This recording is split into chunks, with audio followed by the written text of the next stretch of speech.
સુરત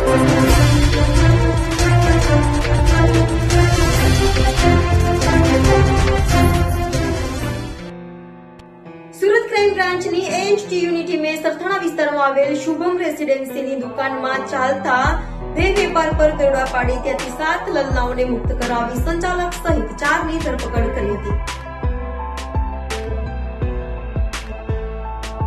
સુરતમાં ઠેર ઠેર દેહ વેપાર ચાલી રહ્યો છે ત્યારે સુરત ક્રાઇમ બ્રાન્ચની એન્ટી હ્યુમન ટ્રાફિકિંગ યુનિટની ટીમે સરથાણા વિસ્તારમાં દરોડા પાડ્યા હતા. સરથાણા ખાતે આવેલ સાવલિયા સર્કલ પાસે શુભમ રેસીડેન્સીના પહેલા માળે આવેલી દુકાનમાં દરોડા પાડી ત્યાંથી દેહ વેપાર ઝડપી પાડી ત્યાંથી 7 લલનાઓને મુક્ત કરાવી હતી. તો સંચાલક બિસ્વારૂપ બારુંદે તથા ગ્રાહકો રોહિત પરસોત્તમ પટેલ, માનવ વિજય પાંડવ અને વિશાલ રમેશ ટાંકને ઝડપી પાડ્યા હતા. જ્યારે અન્ય માલિક દીપક તથા સંચાલક ગૌરવ ભાગી છૂટતા બંનેને વોન્ટેડ જાહેર કરાયા હતા.